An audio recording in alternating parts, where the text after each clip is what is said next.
จ้าของบ้านกินร้าน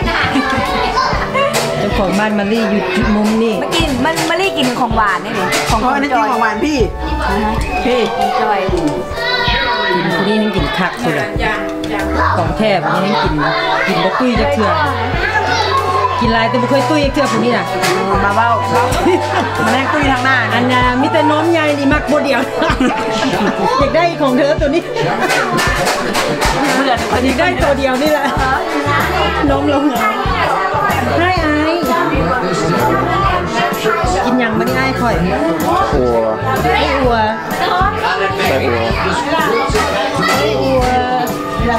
ไส้อัวนี่ไทยหมูล้วนไทยยังเกาะไทยห้วยสายว่าพนักน้องเดียวกันนั่นแหละดูดเนาะ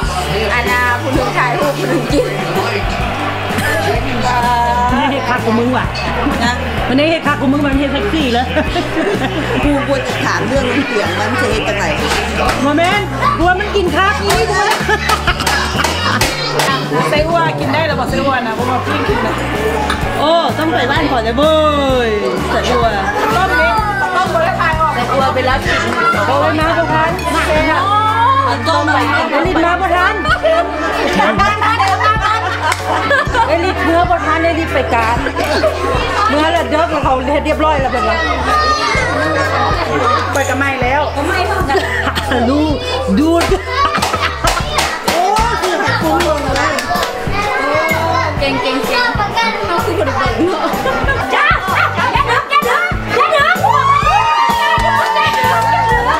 บอกว่าอย่าดึงก็ระวังคนน้าได้ก็เลยเข็ดน้าได้บอกต้องพูดเนาะร้องก้อนเรียมบ่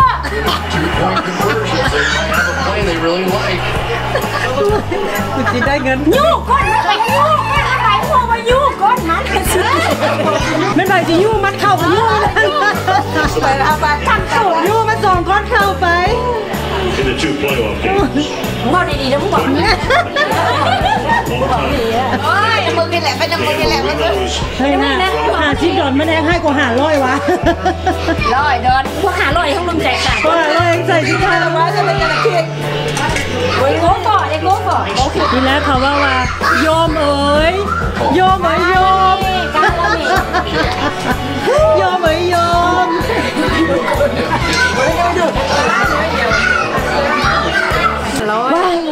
ตกใจอันหนึ่ง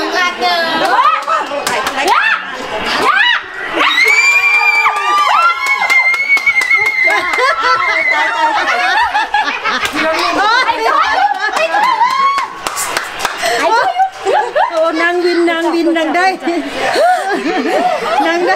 มึงมันเงียวแตกแล้วเว้ยไปห้องน้ำมันร้อนต่อยังอยู่รอบสองตามเอาอีนั่นมึงมาต่ำน้ำเขาละมึงยกมาตามมึงเกิดอะไรมึงต่ำนะมึงมิกซ์ริงโอเป็นว่ะมึงมิกซ์ริงขอบังเลยบ้าบังนักข้าวเจ้าจากดอบ100% pineapple juice โอ้ย100%พุ่นเนาะDope is from Dope remember Dope is the pineapple company that make from Hawaii อันน่ะซื้อมาจะใส่ซื้อมาจาก Costco แล้วพวกเจ้าถ้าอยากกินไป Costco เฟรดไมเออร์โอ้เฟรดไมเออร์ครับชื่อลวง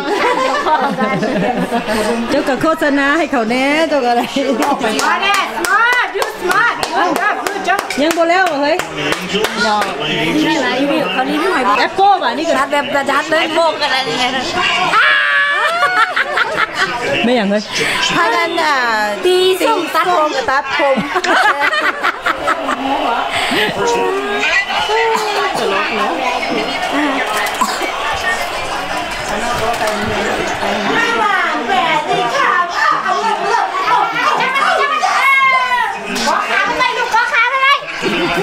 ทางนี้มวนกว่าว่ะว้าว May I have some May I have some พ่อพ่อนจะให้ดิ May I have some Can I have one ว้ายกีทีจังเลยลูก ไอ้ที่นี่ อุ้ยลูกทำไมกีทีแอนตี้จังเลยลูก May I have some อันนี้ No What you eating What you eating ลูก What you eating Popcorn Popcorn yeah นี่โอเคนั่งลูก อยากนั่งนี้ลูกอยากนั่งนี้บอกลูกโอ้ลูกอยากนั่งนี้เนาะ ตากับมือเนี่ยลูกเอ้ย ลูกมือตาในลูกตาแม่ก็คือโตนะลูก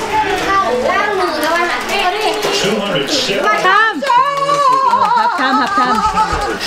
แฮปไทม์แล้วมันไปก็ต้องการเบิ่งไง อันนี้ Lovely day and come to watch to come out to see a damn show.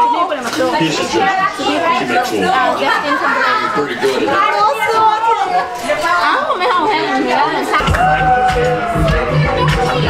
จ๊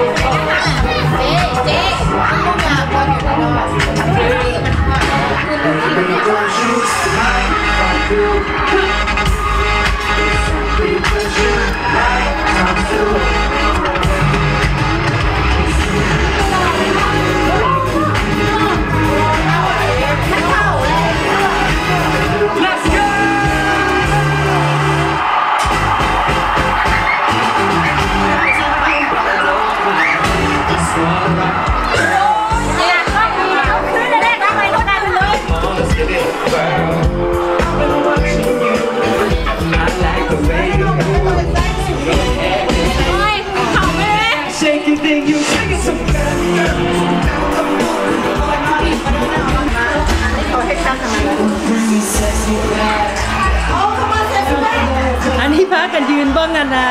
สารยังก็ฮับยังก็เขาเอิ้นฮับท่ามมาท่ามคนละขึ้นมาฮับเวทตลอด เว้ยแล้ว ฮับยืนสิเต้นเดี๋ยวนี้ตอนเดียวนี่สิเตรียมเต้นน้ำเขาตอนนี้เซ็กซี่แบด อย่าเต้นมันเต้นแบบมันเป็นงาม Justin with a template. Come on, there. Come on, come on.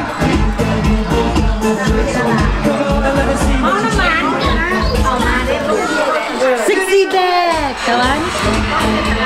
This is not exciting, guys.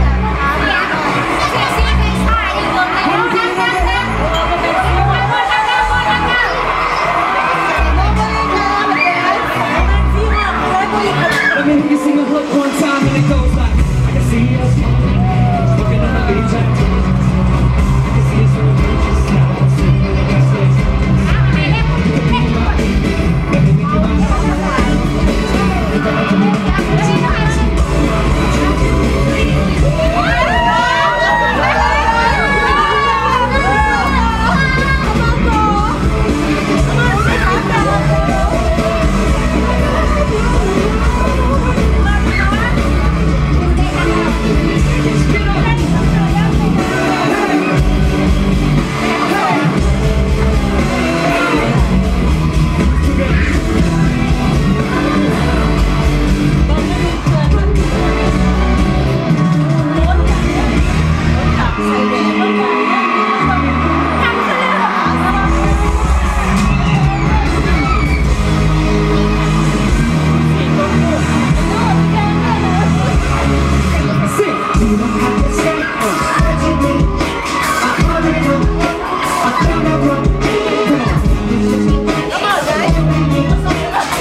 ส่งต่อเต้นต่อ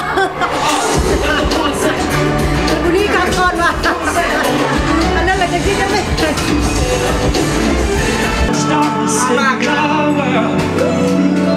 I see beauty in you, girl.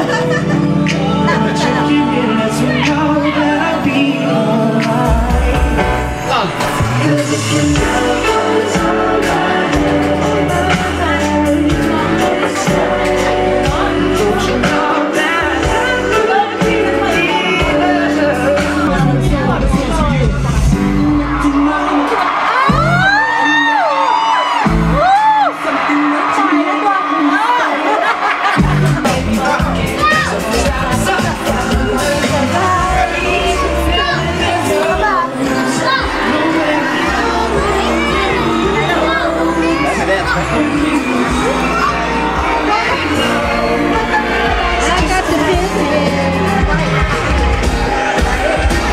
Let me hear you, Minneapolis!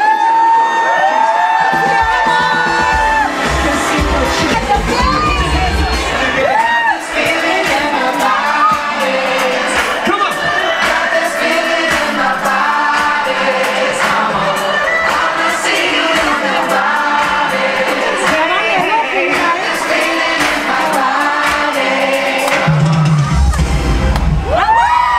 The left foot down first with control.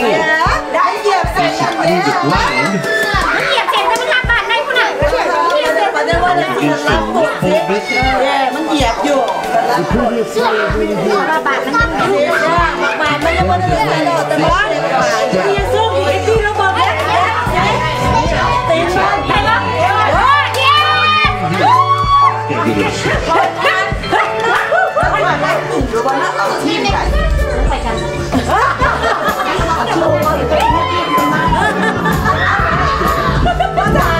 ันชอบที่มันปกติกว่า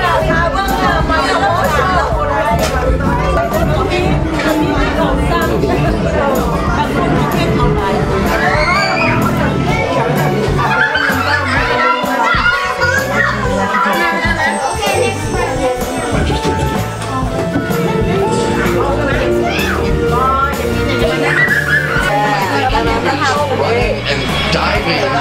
for the end zone, but what constitutes going? The receiver presenting the football becomes a runner. Breaks the play of the goal line. The ruling is confirmed.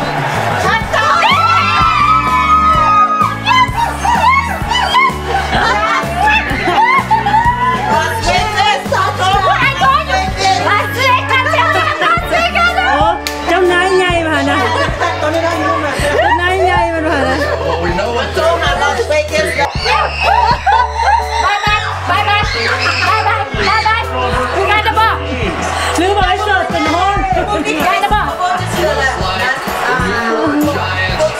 เสิร์ฟจนห้องขึ้นเมื่อกี้ outside pass play. โอ้ยนางย่าๆแดดอันนี้กินข้าวซะหน่อย ลงนะคะร้านอาณาท่านบอกกำลังเราแดกคนลืม ท่านบอลงพื้น อย่าแดกเข้า ลืม กับเพรนดี้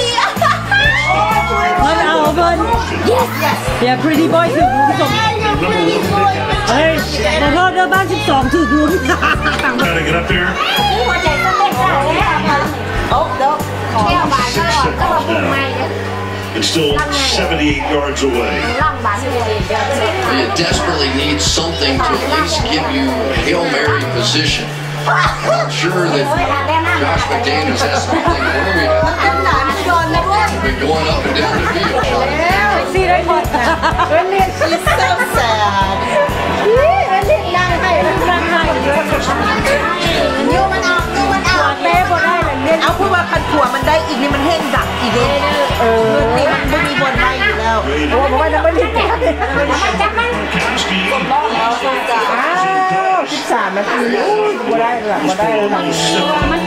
เขาเบิ้ลกำลังใจแล้ว จะไปเห็นส้มใหญ่ดูมั้ย 7 seconds. seconds ประเทศ off. นมใหญ่ที่มันเป็นนมเม็ดซบมันพูดมันซบโอ้ปีนี้จะถ้าปีนี้จะเอาอีกกระโพดดีได้เลยเราได้ตลอด Get a shot at the very least. มันเก่งในความเก่ง Let's talk about it. ได้ภาคในปีเลยก็ได้อายุบ่ได้ทั้งอายุทั้งปีก่อน Fill 40 out ปีแล้วเนาะภาคในบางอันนี้น่าจะตื่นเต้นค่ะตื่นเต้น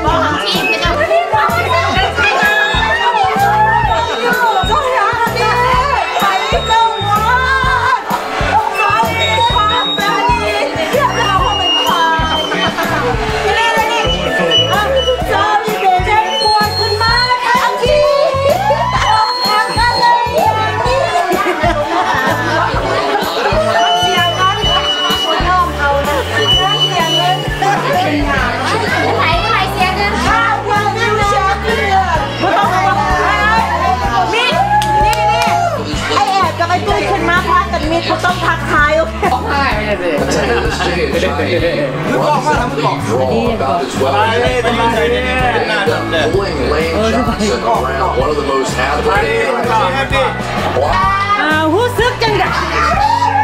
ตอนนี้ก็รู้สึกว่าถึงซีฮอคเขาไม่ได้เข้าแต่ยังน้อยก็ต้องเป็นนกคือกันอีโก้กับซีฮอคมันก็บินไปนำกันได้อยู่แล้วอีโก้ใหญ่กว่านกเขาอ่ะ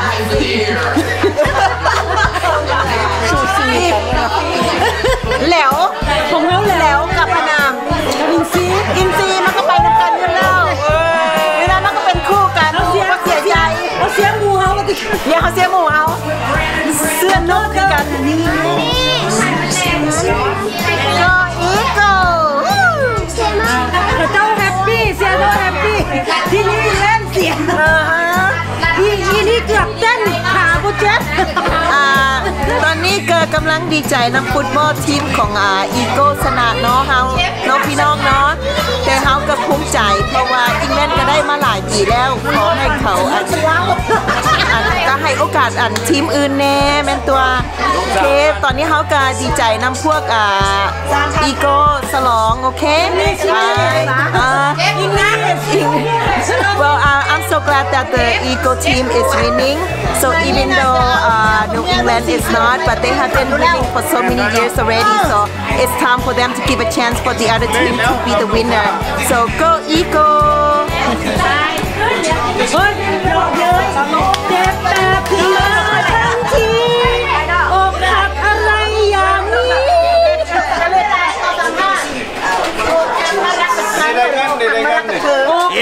ไรอย่างนี้ Yeah, let me go one, so it's okay. I'm okay. I still look Tom Brady. My boy. It's my boy. คนมากบักทอมอยู่ It's my boy. อันนี้น่าจะเข้าไปในลูกผู้ชายเนี่ยคนยังมาบักทอม เบิ่งทีมเขามาเชียร์พวกกันนะไม่ยังละทีม เพราะว่ายังมาบักทอมอยู่เด้อผู้นั้น ไหน ผู้นั้นเด้ No, I do not like the pretty boy. No. Some boy. How was the sky? I hope you enjoy this video เป็นจังไหนทุกคนมวนบอขอบคุณหลายๆทุกคนที่ช่วยเป็นกำลังใจอย่าลืม subscribe if you like this video or make a comment. Thank you